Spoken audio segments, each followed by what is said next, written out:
이 속에서 일어나는 모든 일들은 결탄코 우연이 아닙니다. 우연히 어떤 일이 일어났다 결코 그렇지 않습니다. 모두가 하나님의 계획과 섭리 속에서 일어나는 일들입니다. 태초에 하나님이 천지를 창조하셨습니다. 하나님께서 온 우주 만물을 만드신 이것 역시 어떤 목적을 이루기 위하여서 하나님은 창조하셨습니다. 물론 우리가 지난 시간에는 하나님의 관점에서 살펴봤습니다. 하나님께서 왜 나에게 이런 어떤 일들이 일어나게 하셨는가? 하나님이 왜 나의 이 환경을 이렇게 예기치 못하게 만들으셨는가? 분명한 목적이 있다는 사실입니다. 오늘 이 시간은 우리 인간의 관점에서 오늘 저와 여러분들의 그 삶 속에서 또한 역사의 사건들을 우리가 한번 살펴볼 길을 원합니다. 지난주에 살펴본 바에 의하면 우리는 이 인생 동안에 우리가 해야 할 일이 아무것도 없다는 것을 느끼게 됩니다. 왜냐? 모든 것이 하나님께서 예정하시고 하나님께서 이끌어 가시기 때문이라고 생각합니다. 그래서 우리가 정말로 할 일이 없다라고 생각이 될 때도 없잖아 있습니다. 하나님은요, 우리의 일터적을 주관하시고 우리를 어디까지? 천국으로까지 하나님께서는 이끌어 가십니다. 시편 32편 8절 말씀에 한번 볼 수 있기를 바랍니다. 읽어봅니다. 시편 32편 8절 말씀. 자, 우리 한번 읽어봅시다. 32편 8절 예고보면 잘 안 보이는 모양이죠? 자, 32편 8절 말씀에 보면은 내가 너의 갈 길을 가르쳐 보이고 너를 주목하여 훈계하리다. 주께서 말씀하신다. 내가, 자, 읽어봅니다. 32절 8절 시작. 내가 너의 갈 길을 가르쳐 보이고 훈계해 주겠다라고 말씀을 하고 있습니다. 뿐만 아니라 우리가 잠언 16장 9절 말씀도 잘 알지요. 사람이 마음으로 자기 길을 계획할지라도 그 걸음을 인도하시는 분은 하나님이시라고 말씀을 하고 있습니다. 분명 하나님께서 우리의 손을 잡고 요리조리 데리고 가셔서 목적지에다 편안하게 데려다 놓으실 것 같은 그런 생각이 듭니다. 자, 그러나 성경에는요, 이율배반적인 진술들이 참 많습니다. 다시 말하면 이 말씀하시고 또 이 말씀하고 정반대가 되는 말씀을 하시는 경우들이 너무나 많습니다. 예를 들어 봅시다. 우리 하나님은 어떻습니까? 하나님은 예수님은 사람입니다. 인자라 그래요. 사람입니다 라고 말씀을 하시면서 그 다음에는 예수님은 하나님이시다라고 또 말씀을 하고 있습니다. 예수님은 사람이시다. 그리고 이 편에서는 예수님은 하나님이시다라고 말씀하고 있습니다. 뿐만 아니라 우리의 구원도 마찬가지입니다. 너희 구원은 창세전에 내가 택하였다라고 말씀하십니다. 그러면서 주 예수를 믿어라. 그리하면 너와 내 집에 구원을 얻게 된다라고 또 말씀을 하고 있습니다. 마찬가지로 하나님의 주권을 공부하는 우리에게 성경은 너무나 많은 곳에서 우리의 선택과 결단을 요구하고 있다는 사실입니다. 예를 들어서 우리가 마태복음 7장 말씀에 보면은 갈라디아서 5장을 해놨어요. 자, 말씀에 보면은 좁은 문으로 들어가라, 좁은 길로 걸어가라 라고 분명히 말씀하고 있습니다. 좁은 문으로 들어가라, 멸망으로 인도하는 문은 크고 그 길이 넓어 거리로 들어가는 자가 많다. 생명으로 인도하는 문은 좁고 길이 협잡하여 찾는 이가 없다라고 말씀을 하고 있습니다. 좁은 길로 들어가고 좁은 문으로 들어가라고 성경은 우리에게 말씀합니다. 뿐만 아니라 갈라디아서 5장 16절과 17절 말씀해 보세요. 뭐라고 그럽니까? 내가 이르노니 성경을 따라 뭐하라? 행하라. 그리하면 육체의 욕심을 이루지 아니하리라. 육체의 소욕은 성경을 거스리고 성경의 소욕은 육체를 거스리나니 이 둘이 서로 대적함으로 너희 원하는 것을 하지 못하게 한다라고 말씀을 합니다. 신명기 또한 이 말씀에 보면 우리가 성경을 갈라디아서는 성경을 쫓아 행하라고 말씀하고 있습니다. 그리고 신명기 30장 15절에서 20절 말씀을 한번 보세요. 보라 오늘날 생명과 복과 사망과 화를 내 앞에 두었나니 내가 내게 명령하여 내 하나님 여호와를 사랑하고 그 모든 길로 행하며 그의 명령과 규례와 법도를 지켜라. 그리하면 내가 생존하며 번성할 것이요 내 하나님 여호와께서 내게 가서 어느 땅에서 복을 주실 것임이니라. 17절. 그러나 만일 마음을 돌이켜 듣지 아니하고 유혹을 받아 다른 신들에게 전하고 그로 섬기면 18절. 내가 오늘 너희에게 선언하노니 너희가 반드시 망할 것이라. 너희가 요단을 건너가서 차지할 땅에서 너희의 날이 장구치 결지 못한다. 19절. 내가 오늘 하늘과 땅을 불러 너희에게 증거를 삼더라. 내가 생명과 사망과 복과 저주를 내 앞에 두었으서 너와 내 자손이 살기 위하여 생명을 택하고 20절. 내 하나님 여호와를 사랑하고 그의 말씀을 순종하며 또 그를 의지하라. 그는 내 생명이시여 내 잠수이시니 여호와께서 내 조상 아브라함과 이삭과 야곱에게 주리라고 맹세하신 땅에 내가 거주하리라. 자, 하나님께서 우리에게 복과 저주 주셨습니다. 선택하라는 얘기죠. 어떻게 이해해야 합니까? 여기서는 우리 모두가 고민하고 선택하고 결단해야 하는 것들입니다. 하나님이 위대한 신적인 진리를 인간의 어떤 언어로 표현할 때가 이렇게 표현할 때는 이렇게 표현할 수밖에 없습니다. 하나님이 결단코 후회하시는 분이 아니십니다. 하나님은 뭐든 하시라고 어떤 한탄하시는 분이 아니십니다. 그런데 창세기 6장에 보면 하나님께서 사람을 지으시고 한탄하셨다라고 말씀을 하고 있습니다. 그리고 하나님이 질투하시는 하나님이 아니십니다. 그런데 하나님께서는 나는 질투하는 하나님이라고 말씀을 합니다. 우리가 이것을 어떻게 이해해야 합니까? 하나님이 위대하신 그 진리를 이 유한한 인간의 언어로 표현할 때 이렇게밖에 표현할 수가 없다는 것을 우리는 하셔야 됩니다. 참으로 우리가 이 세상을 살아갈 때에 죄책과 두려움에 휩싸이게 될 때에 내가 창세전에 너를 택하고 예정하서 너를 구원하였고 너희의 구원을 영원히 완성시키겠다는 약속의 말씀을 우리는 바라봐야 합니다.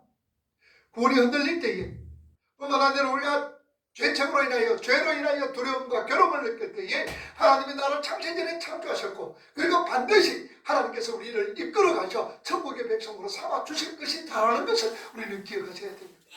여러분 우리가 살아가면서 방종을 합니다. 죄에 빠집니다. 게으름에 빠질 때가 있습니다. 그때에 말씀이 우리에게 다가옵니다. 너희는 두렵고 떨림으로 너희의 구원을 이루어 가라고 주 예수를 믿으라고 우리에게 말씀을 주시는 겁니다.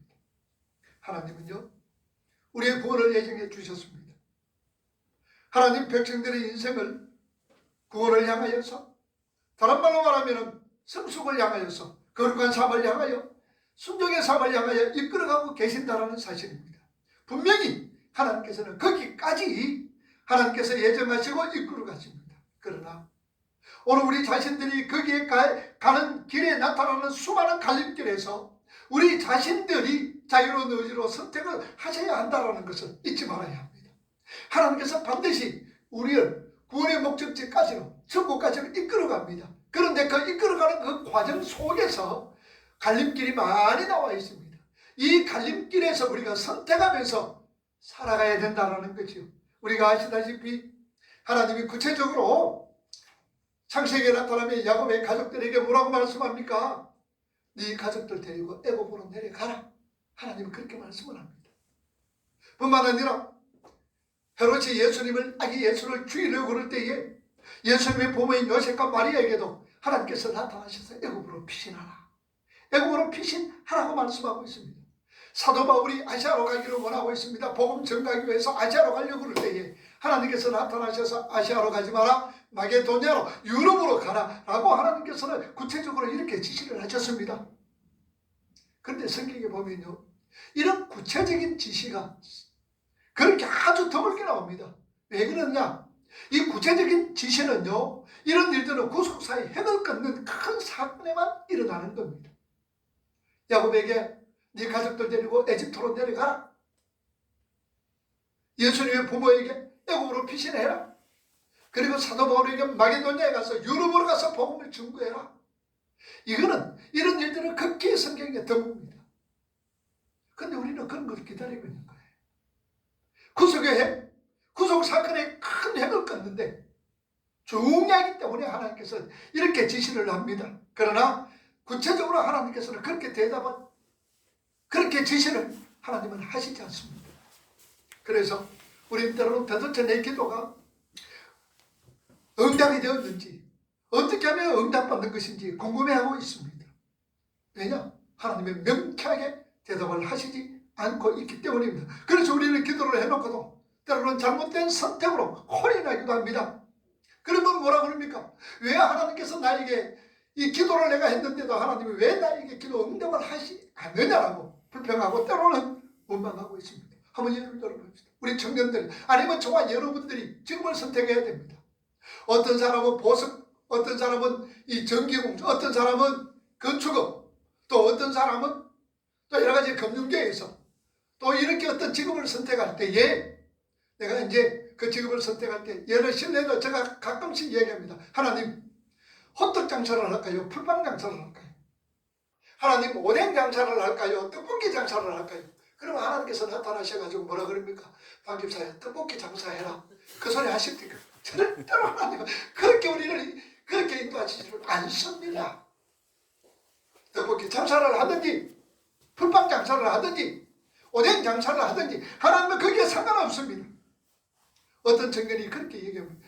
배우자가 결혼할 때가 되었습니다. 하나님 어떤 배우자를 선택해서 결혼해야 되겠습니까? 하나님 그럽니다. 하나님께서 나타나셔가지고 이런 사람을 선택해서 결혼해라. 하나님은 그렇게 하시는 분이 아니시다라는 것을 우리는 아셔야 됩니다.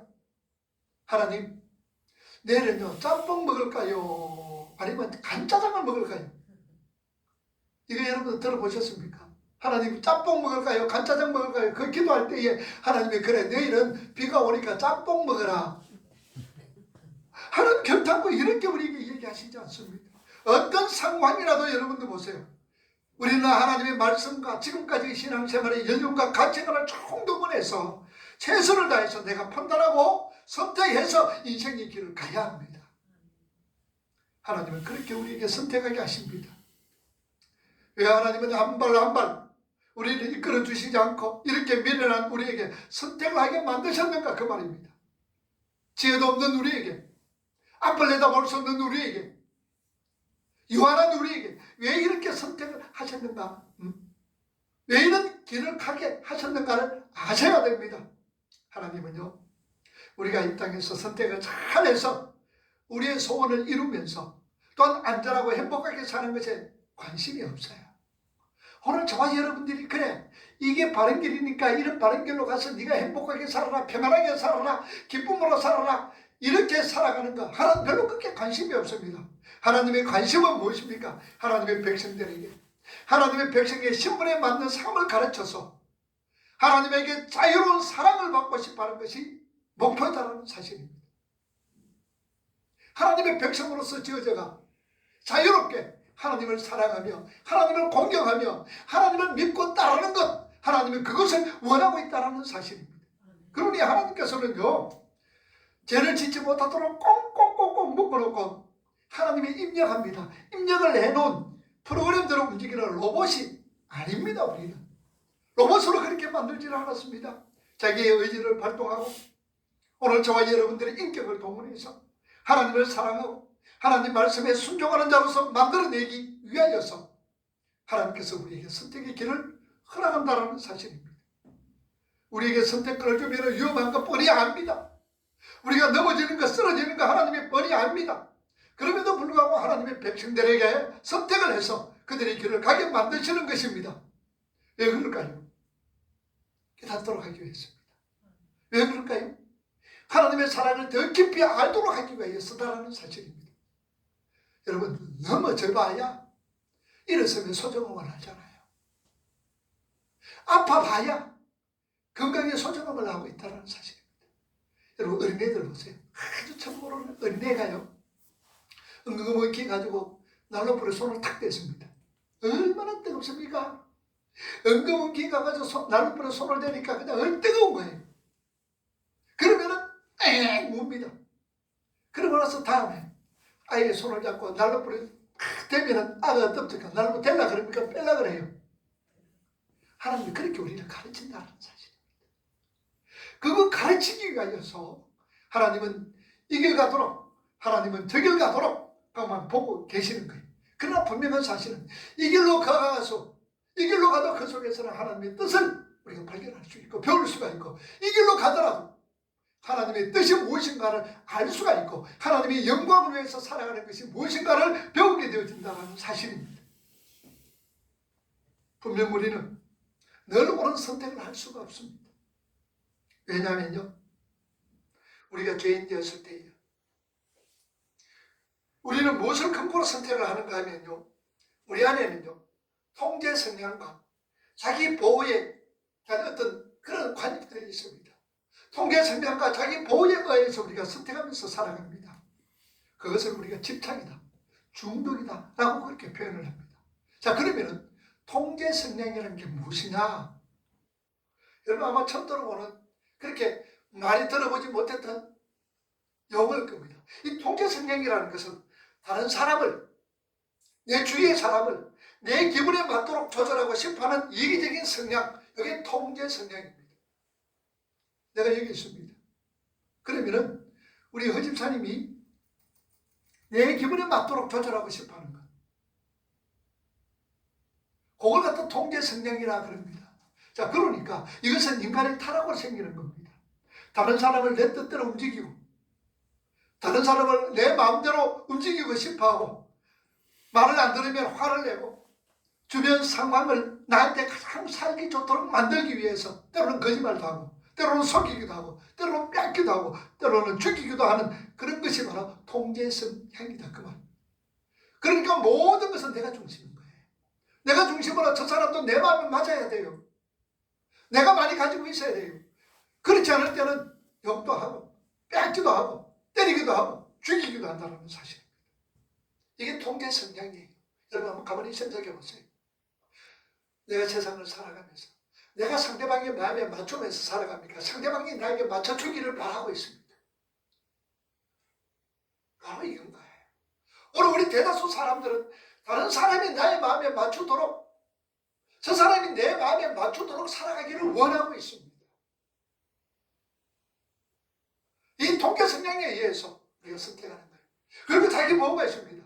역시 타락한 우리 인간에게 나타나는 정상입니다.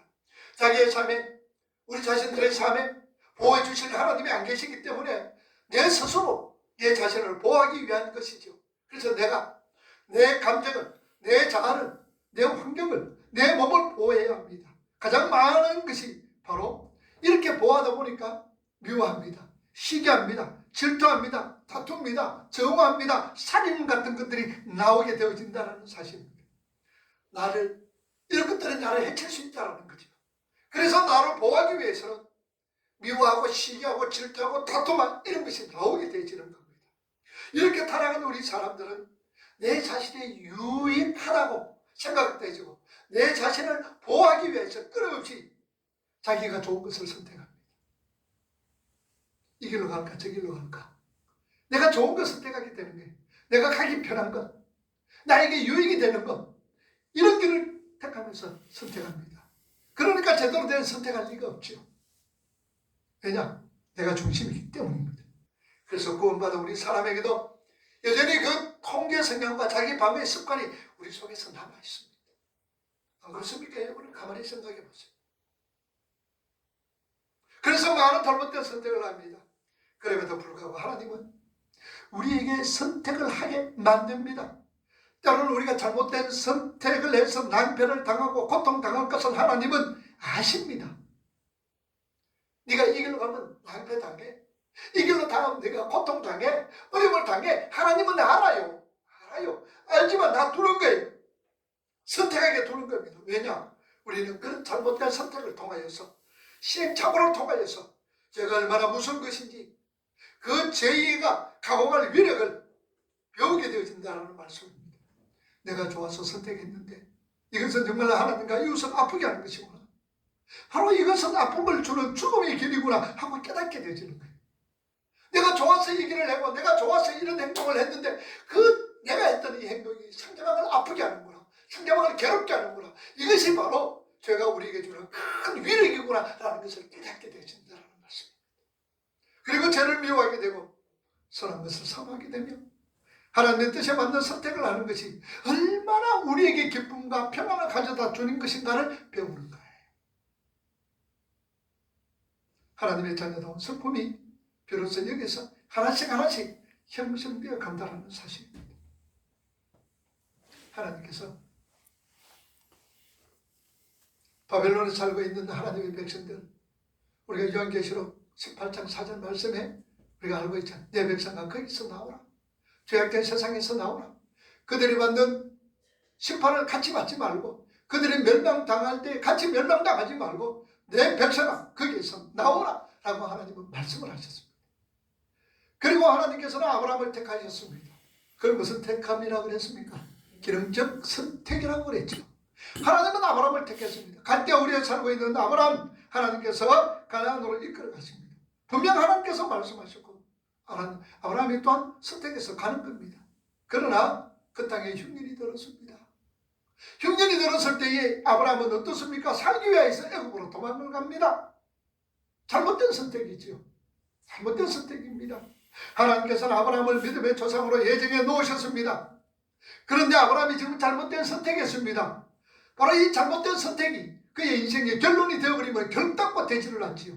그래서 하나님은 적극적으로 개입을 합니다. 바로 임금에게 개입을 합니다. 뿐만 아니라 아비멜렉에게도 개입을 합니다. 내 아내가 아니라 나의 여동생이라고.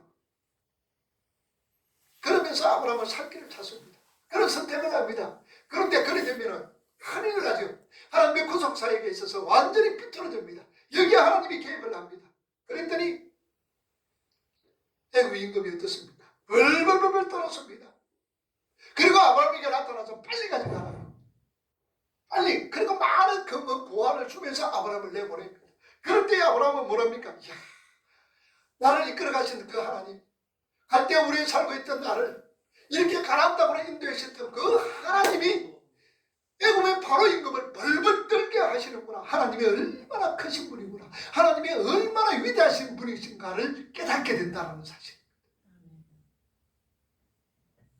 그렇게 아브라함은 바른 선택과 그런 선택을 해가면서 결국은 어디에 창세기 22장 모리아 산에서 하나님의 뜻에 순종하며 아들을 바치는 성숙한 자로 하나님은 아브라함을 만들어가는 거예요. 만들어가는 거예요. 아브라함의 선택이 하나님께서 아브라함에게 나타나셨습니다. 그리고 뭐라고 그랬습니까? 하늘의 모처럼 네 자손이 열처럼 아들의 모래처럼 많게 해주겠다. 아브라함 아들이 하나도 없습니다. 아들이 하나도 없어요. 하나님께서 그렇게 약속을 하셨음에도 불구하고 10년이 지났습니다. 10년이 지났어요. 아들이 없는 거예요. 그럴 때에 아브라함이 사라하고 얘기합니다. 여보, 하나님이 나타나셔서 하늘의 별처럼 바다의 모래처럼 자녀를 많게 해주겠다고 약속하셨는데 지금 봐도 아들이 하나도 없어.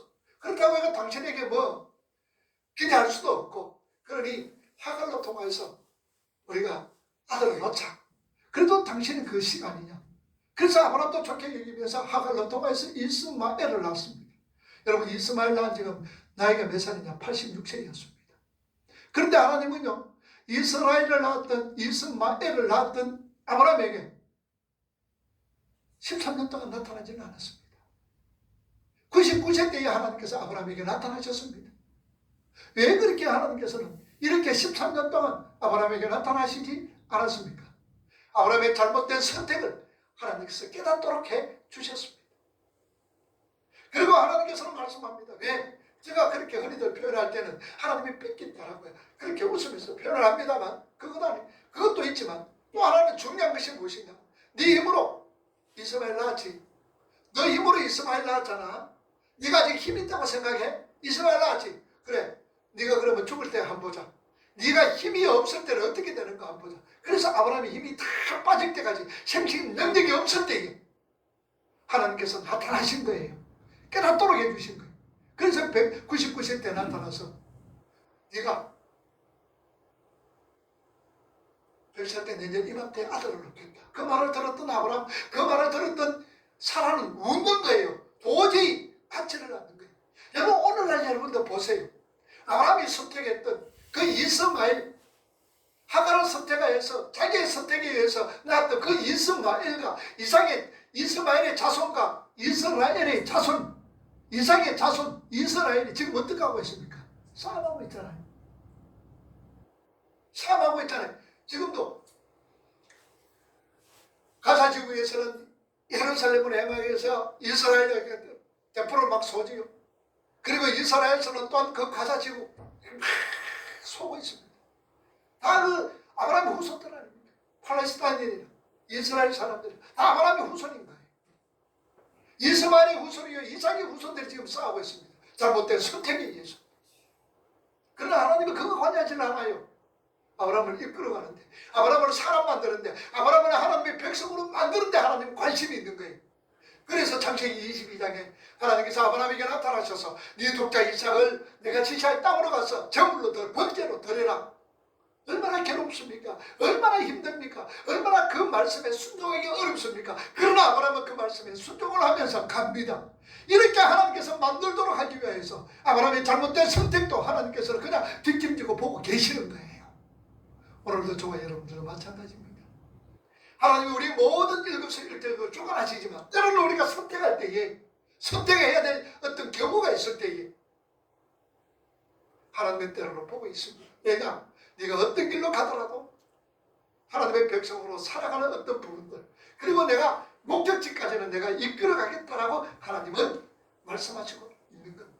그래서 아브라함은 이렇게 성숙한 하나님의 백성으로 만들어가고 있다는 사실입니다. 자, 야곱의 경우도 우리 한번 봅시다. 창세기 47장을 여러분 한번 보세요. 야곱의 경우도 마찬가지입니다. 자, 창세기 47장 8절과 9절 시작. 바로가 야곱에게 묻되 내 나이가 얼마냐? 야곱이 바로에게 아뢰되 내 나그네 길의 세월이 130년이다. 내 나이가 얼마 못되니 우리 조상의 나그네 길에 여쪽에 미치지 못하나 험악한 세월을 보내었나이다 하고. 자, 야곱은 원래 어떻습니까? 하나님 앞에 예정된 사람입니다. 창세기 25장에 보면요, 리브가가 아들을 이렇게 가졌습니다. 근데 형이 동생을 섬기게 될 것을 하나님은 말씀을 하셨습니다. 그리고 말라기서에 보면은 에서는 미워하고 나는 야곱을 사랑했다라고 하나님은 말씀을 합니다. 야곱이 세상에 태어나서 착한 일 하기도 전에도 하나님은 야곱의 복을 많이 받도록, 야곱에게 복을 많이 받도록 그렇게 하나님은 예정하셨습니다. 자, 그런데 야곱은 어떻습니까? 자기께로 잘못된 선택을 해서 험악한 인생을 살게 되었습니다. 그래서 내 나이 130이지만 험악한 인생을 살았습니다라고 고백하는 거예요. 왜냐? 자기 있기 때문에. 잘못된 선택. 야곱은 아버지와 형을 속여서 장자의 권리를 뺏겠다는 그런 선택을 하지 않아도 그는 장자의 권리를 가지게 될 하나님의 택한 자였습니다. 가만히 있어도 그 복을 받게 되는 자입니다. 그런데 그런 아버지와 형을 속였습니다. 자기가 자기 깨가 인생에 있어서 심히 고단하게 만들었다는 사실입니다. 뿐만 아니라 외삼촌 라반의 집에 갔을 때도 마찬가지입니다. 얼마나 자기 깨를 부렸습니까? 그렇지만 하나님께서 외삼촌 라반에게 나타나지 않았다면 야곱은 한 방에 나갔던 떨어지는 만다라는 사실을 우리는 아시지 않습니까? 뿐만 아니라 야복강에서도 형 에서가 지금 야복강 건너오는 야곱을 맞이합니다. 군사 400명을 거느리고 20년 동안 벼랐습니다. 20년 동안 야곱이 넘어오면 요절을 내버리겠다고 20년 동안 벼랐던 에서가 지금 400명 군사를 데리고 기다립니다. 야곱이 꼭 꾀를 냅니다. 꾀를 부립니다. 꾀를 부립니다. 그리고 마지막 자기 혼자 남았습니다. 밤새도록 하나님의 사람과 실험을 합니다. 그럴 때 야곱이 뭐라 그럽니까? 나에게 복 주세요. 네 멋대로 살아라. 네가 선택하면 네가 선택한 길 그렇게 잘 가. 그럴 때 아이고 내 복 안 주면 안 됩니다. 화살표를 쳐버립니다. 그리고 나서는 뭐라 합니까? 네 이름이 뭐냐? 그제서야 말합니다. 야곱입니다. 여러분, 야곱이라는 말이 뭐예요? 나는 사기꾼입니다. 나는 강도입니다. 나는 거짓말장입니다. 나는 내 인생 내가 선택하면서 살아왔던 사람입니다라는 고백입니다. 그럴 때 하나님은 너 이름 그거 바꿔줄게 내가. 그리고 뭐로 바꿨습니까? 이스라엘로 바꾸었습니다. 여러분, 이스라엘이 뭐라 그랬죠? 하나님이 이기게 하시는 사람입니다. 내가 그래 지금부터 네가 이기게 해주겠다라고 하나님은 말씀을 해주셨습니다. 잘못된 선택을 한 야곱, 왜 하나님이 그냥 두십니까? 하나님은요, 야곱이 이 땅에서 몇 명의 자녀를 두고 얼마의 재산을 가지고 행복하게 살 것인가에 대해서 관심이 없습니다. 오직 하나님의 관심은 그 사기꾼 야곱을 승리자 이스라엘로 만드는 데 관심이 있었다는 사실. 오늘 저와 여러분들도 마찬가지입니다. 너희들이 이 세상에 살아가면서 얼마나 많은 것을 가지고 있으며 얼마나 많은 그걸 가지고 누리면서 행복하게 살아가고 건강하게 살아가는 거 하나님 관심 없어요. 그거 착각하지 마세요. 하나님 그 관심 없습니다. 어디 관심 있습니까? 사기꾼 야곱이 하나님의 백성으로 만들어 이스라엘로 만들어 가는데 그게 관심이 있다는 사실. 남을 속이고 또 자신의 유익을 위해서 오로지 다른 사람이 어찌되든지 간에 내 자신만 바라보면서 살아가는 그 이기적인 야곱은 하나님의 백성으로 하나님이 이기게 하시는 자로 만드는 데 관심이 있다는 사실. 그러니 여러분, 내가 뭐 하겠다, 내가 이거 하고 저거 하고 저거 하고 저거 하겠다, 여러분, 그래서 내가 이렇게 해내겠다, 그런 건방진 소리 여러분들 하지 마시고요. 하나님이 이끄심 따라서 말씀에 확실하게 순종하신 우리 대단한 사람 아닙니다, 여러분들. 우리요, 환경이 얼마나 많이 지배를 받는 자인 줄 모릅니다. 엄청난 환경에 지배를 받고 있습니다. 가끔씩 저번에도 가보시고 요새도 한번 몇 번 나왔다가 요새 권사님이 한 분 계세요. 그 권사님이 2년 반 동안 꼼짝을 할 수 없었는데 어느 날 갑자기 하나님께서 내가 낫게 해주겠다 일어나라 그러니까 벌떡 일어났어요. 2년 반 동안 제가 봤을 때 약 1억 한 5천 정도로 썼던가 그 간병맥이 있었습니다. 꼼짝을 못했어요. 그런데 하나님이 어느 날 갑자기 일어나서 너 일어나라. 그럼 벌떡 일어나서 그 길을 시작합니다. 그러니까 성경 공부하러 왔어요. 그러면서 이거는 뭐라 그럽니까? 하나님이 하셨습니다. 이제는 내가 하나님만 전가하면서 살아가겠습니다. 이제 예수 십자가만 전가하면서 살아가겠습니다. 라고 얘기합니다. 그러면요, 그런 거 끊어야 됩니다. 예수 십자가만 자랑하겠습니다. 그러면 이제까지 자신이 걸림돌 됐던 거 끊어야 됩니다. 그거 못 끊었어요. 그거 끊을 수가 없어요. 못 끊었어요. 인간적인 생각에서. 나는 분명히 이길 수 있을 것이라고 생각해서 못 끊어서 지금 누워 있습니다. 물론이하고 있습니까? 여러분들 우리가 내가 섰다고 해가지고 안 넘어진다는 보장하지 마세요. 그래서 성경은 뭐라 그래? 선자는 뭐 할까 좋지 마라. 항상 그거 생각해야 돼요. 내가 이런 사람한테 분명히 이길 것이다. 내가 이렇게 하면은 내가 이제 이것 좀은 내가 극복할 것이다. 여러분 착각하지 마세요. 이것 좀 극복할 것이다. 거기에 넘어집니다. 거기에 넘어져요. 내가 됐다고 생각하지 마세요. 내가 뭐 지금 일에 있었다고 해가지고 뭔가 뭐 됐다고 그냥 철랑팔랑 하지 마세요. 그게 교만입니다. 우리는 하자까지 엎드리셔야 됩니다. 철저하게 엎드려야 됩니다. 철저하게 엎드리시면 하나님 앞에 기도해. 하려고 뭐라고 하지 마세요. 하나님 이끄심 따라서 말씀에 의해서 이끌림 받으면 되는 거예요. 내가 그분 보면 내가 안 돼가면 그 권사님 보면 끌어야 되는데 못 끌어. 이길 수 있을 것 같아가지고. 그러게 또 넘어서요. 꼼짝 못해요. 무서워요. 그냥 무서워가지고. 무서워가지고 꼼짝을 하고 못하고 있어요. 하나님이 하셨습니다. 하나님 하셨습니다. 이제 내가 살아가면서 하나님 고백하면서 살겠습니다. 라고 그 사람이. 그걸 못 가요. 인정상으로. 내가 저 사람에게 뭔가 내가 저에게 도움을 줄 것이다라고 생각하면서 이 교만한 것 때문에 그 교만이에요. 내가 뭔가 도움 줄 것이다. 여러분들 내가 도움 안 주고 하나님이 하십니다. 왜 내가 하시냐 그래요. 여러분 착각하지 마세요. 하나님이 하셔요. 하나님이. 그런데 내가 하려고 그래. 내가 하려고 넘어지고 쓰러집니다. 하나님은요. 오늘도 우리의 의지를 발동해서 선택하도록 합니다. 물론 하나님은 잘못된 선택을 통하여서도 올바른 선택을 할 수 있도록 하나님이 선정한다는 사실을 우리가 아십니다. 우리가 자유롭게 선택하면 이렇게 살게 되면 분명히 잘못된 선택을 하게 됩니다. 내가 이게 옳다고 돼도 그런 건 아니에요. 그럼 우리는 거기에 대한 책임을 지고 다음에는 그런 결과로 초래한 잘못된 선택을 하지 않도록 우리가 배우게 되어진다는 사실. 오늘도 저와 여러분들은 아침부터 지금까지 무엇을 선택해서 이렇게 왔는가 한번 생각해 보셔야 합니다. 밥은 왜 아침, 점심, 저녁을 먹는가? 우리는요, 의식하든 의식하지 못했던 계속해서 선택하면서 지금 살아가고 있습니다. 그런데요, 자신을 선택하지 않는다고 생각을 하고 있어요. 책임을 지기 싫어서 그렇죠. 여러분은 끊임없이 우리 좋은 것만 선택하는 거예요. 내가 좋은 것, 나에게 유익되는 것, 내가 뭔가 나타내고 싶어하는 것, 그래서 다른 사람에게 인정받고 싶어하는 이런 것을 여러분들 선택하고 있다는 사실입니다.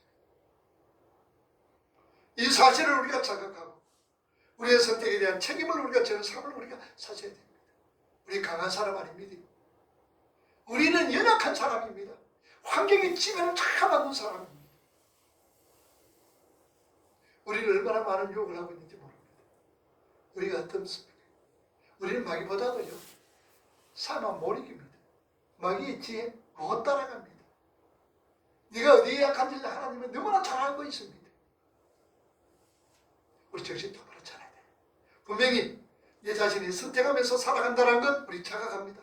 알아야 됩니다. 바른 선택을 하려고 노력하고 때로는 잘못된 선택으로 말미암아 고비를 마셨던 분은요, 자기의 신앙 착오에 대해서 인정하고 그리고 분명한 반성을 하면서 거기에 대한 책임을 집니다. 이게 바로 회개입니다. 이게 회개인 거예요. 그 사람을 우리는 성숙한 사람이라고 말을 합니다. 시기 질투, 분냄, 폭력, 분명 우리가 선택한 것들입니다. 우리 자신에게 거기에 대한 스스로 책임을 져야 합니다. 우리가 신앙생활을 참 오해하고 있어요. 여러분, 우리가 신앙생활이 무엇이냐? 이 신앙생활을 오해하는 것은 성경 공부 열심히 합니다. 그리고 기도에 열심히 참석합니다.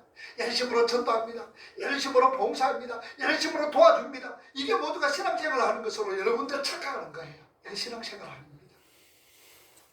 성경 공부하는 것, 기도에 참석하는 것, 남을 도와주는 것, 또 이렇게 뭐 해나가는 것, 이런 건 여러분들 신앙생활, 그게 신앙생활 아닙니다.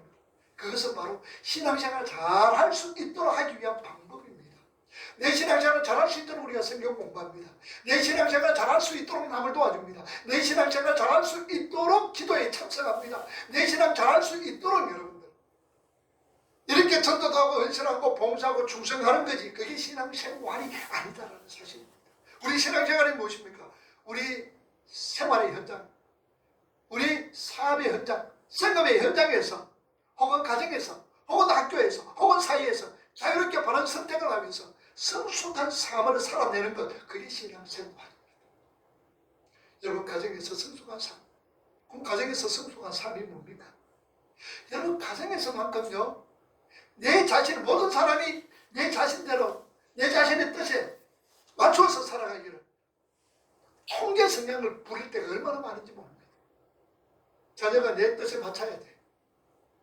아이가 내 뜻, 남편은 내 뜻에 맞춰야 돼. 이게 통제 성향입니다. 사회 가면 저 사람이 내 뜻에 맞춰야 돼.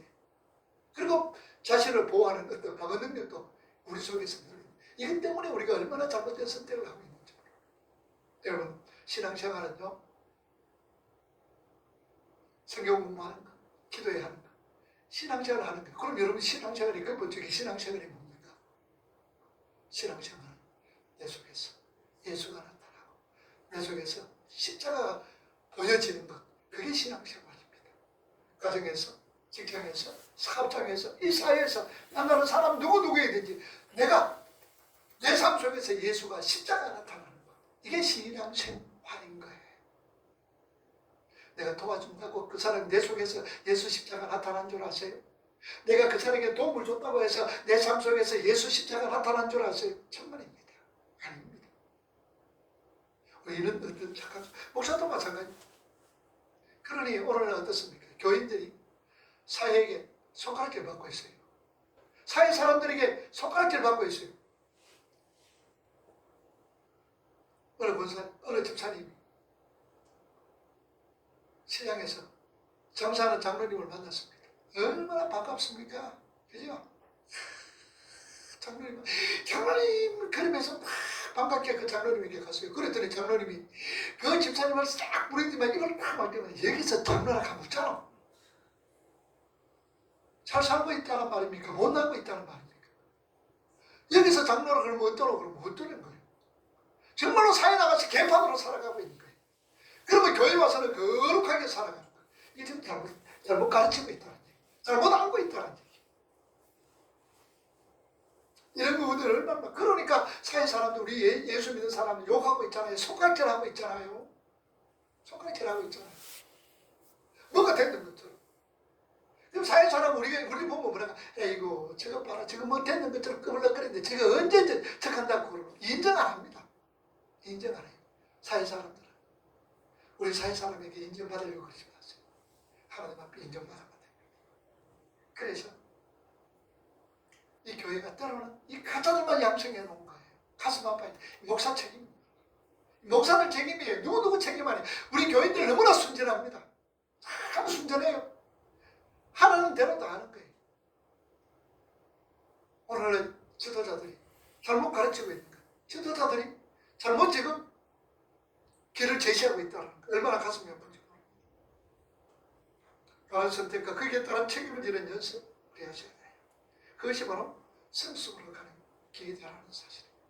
그러면요, 우리가 다음 시간에는 우리가 무엇을 선택해야 되며 또 어떤 게 선택에 바른 어떤 모습들을 우리가 한번 말씀으로 통해서 한번 살펴봅시다.